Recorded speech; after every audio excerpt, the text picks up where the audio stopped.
What's up, YouTube? This is Too Raw for TV, and this video, I like to just give my perspective of the latest talk that's out there. That's whether or not the Lakers should trade LeBron James. Okay, I was watching the game the other day when Jeff Van Gundy, the former NBA coach turned basketball analyst, mentioned this during the broadcast that the Los Angeles Lakers during the off season, which is fastly approaching for that team, should consider everything uh, to improve their team, even the possibility of trading LeBron James. And Mark Jackson uh, quickly, pretty much condemned Jeff Van Gundy for even suggesting that. Now I've heard some people say that there's a lot of people who aren't fond of LeBron James and said that yeah, the team should do that or consider that. There are some people who say it's ridiculous. It doesn't make sense to even consider trading a player of LeBron James's caliber, and that business wise, it wouldn't make sense for other teams to even pick up James. Um, First of all, in my opinion, I think there's only like a 1% chance of this even happening. LeBron James being traded. All right, the players of LeBron James's magnitude are rarely traded during their prime years. I'm not talking about players who are just all stars or even superstars. I'm talking about iconic players. Okay, very rarely are they traded in or near their primes.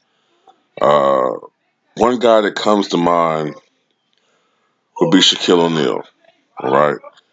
But Shaquille O'Neal was in a unique situation because he was jockeying for position with the Lakers organization with a player whose legacy is arguably even greater than his, and that's Kobe Bryant. If you're the Lakers, you look at Shaquille O'Neal at the time. Shaquille O'Neal was 31 years old, actually 32 years old, excuse me, already showing some signs of slowing down versus Kobe Bryant, who at that time was 25 years old. You know, who do you invest your future in? So in that situation, the Lakers traded Shaquille O'Neal to the Miami Heat. But that's a different situation. But players who are iconic, like a top 10 all-time player, arguably, like LeBron James, rarely are they ever traded just out of respect for what they mean to the game. All right. Um, I don't think LeBron James will be traded. Okay. But I don't think, at the same time, however, I don't think that it's a stupid notion. Obviously, this season has been a failure. All right. Anybody that argues it's not, I don't know what the fuck you've been watching. All right. Last year, the Lakers went 35-47. This year, the Lakers right now are 30-36, and they're on pace to finish 37-45. If that comes to fruition, that would only be a two-game improvement. With the addition of a player that some people uh, using his stats as their best argument say is the greatest player of all time. For them, I don't care if he missed 18 games. Excuse me, I don't care.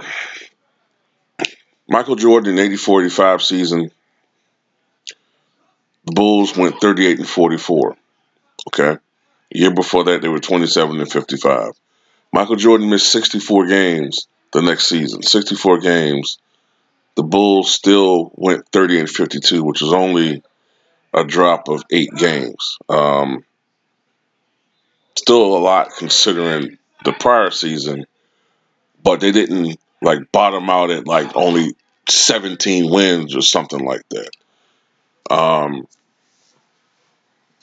so the point being, the Lakers still should have won more games than they did. They still should have won enough games to make the playoffs, most likely.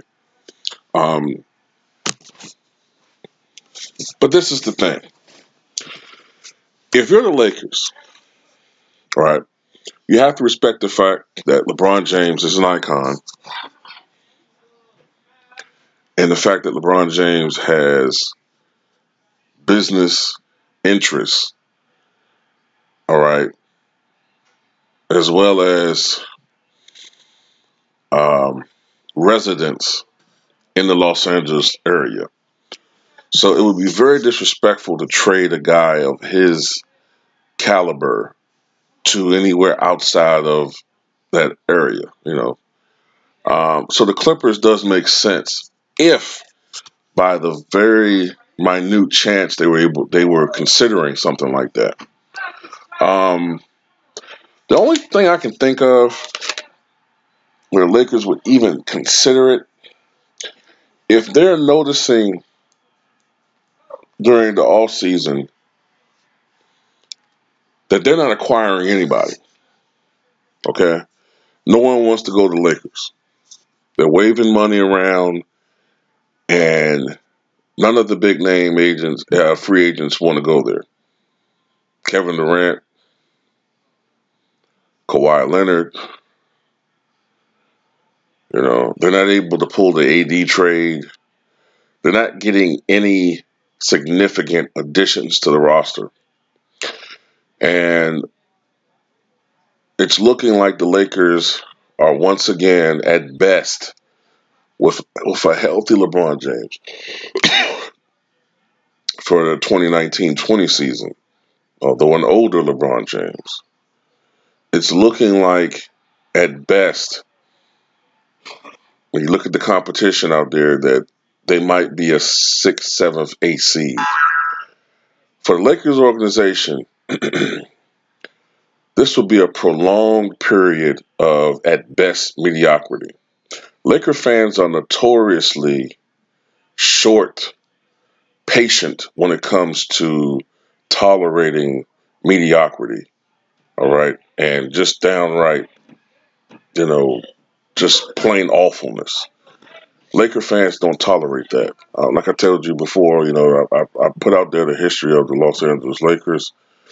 Uh, During their first 6 years of existence as a franchise, they won 5 NBA championships. The first 25 years of existence, the Lakers only missed the playoff once. And in their first, I think, 65 years of existence as a franchise, they only missed the playoffs 5 times. This is something new, all right? The Lakers had always been the dominant NBA team of California. For them to be overtaken so suddenly and so swiftly and so dominantly by the Golden State Warriors of all teams is, to be honest with you, from a historical context, it's an insult to Laker fans. All right.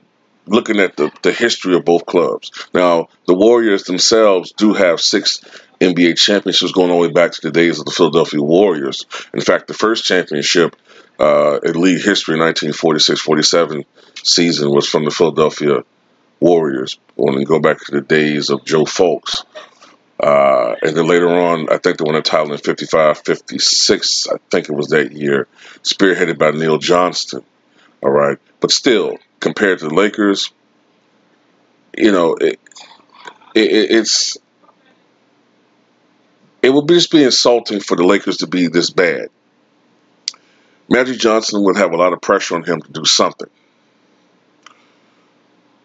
Now, you also have to take into effect that LeBron James doesn't really have strong ties to the Lakers organization. It's not like he's a beloved fan favorite. I think Laker fans respect him as a great player, but there's nothing really tying him there. It almost be like, I have to be honest with you, when Michael Jordan went to the Wizards. Wizard fans respected Michael Jordan. They respected his past greatness, his former glory, and his still, at the time, considerable though diminishing skill set. But there was no emotional ties to him. Even less so, I think, with James with the Lakers. Now, why would the Clippers pick up a contract of a aging superstar who would be, at the time, fast approaching 35 years of age? Well, because the Clippers want the Lakers. The Clippers have always had a history of picking up the contracts and making bad decisions, picking up aging former superstars and all-stars. Mark Aguirre, Dominique Wilkins, Bill Walton. They have a long history of that. All right. So you look at the team, the Clippers, and it's not like the Clippers have a long history. They have the opposite history. The Clippers have been a team that have been horrible for most of their history. All right. They've been the laughingstock of LA. And right now, the Clippers are on pace to have a better season than Lakers. I think right now they're 38-29. And I think they're 7th in the Western Conference. If you're a Clipper fan, this is something to be proud of and be happy about. You're going to the postseason. Something the Clippers haven't done a lot of in the past 30 years. Picking up LeBron James through trade would cause some excitement for Clipper fans, for the Clippers organization. I'm trying to think about them. I know the owner of the Clippers seems to be a lot more hands-off than Jeannie Buss. I guess if that were to happen, I think LeBron James, although we all know LeBron James is the invisible hand when it comes to most organizations, I think he would have even more control with what would go on within the organization. I just gauging the owner of that team. And I guess you can make the argument that the Clippers would inherit some of the same problems that the Lakers did. People at this point don't want to play with LeBron James. So in essence, the Clippers would just be inheriting what the Lakers are dealing with. But at the same time, being that the Clippers are a smaller market, maybe we wouldn't have to deal with 24/7, 365 days a year, incessant Clipper talk like we do with the Lakers. I don't know. But that's why, in the grand scheme of things, LeBron James most likely won't be traded. It just wouldn't make sense from a business standpoint and from a legacy standpoint. But never say never for anything. I've seen crazier things happen. Tell me what you guys think.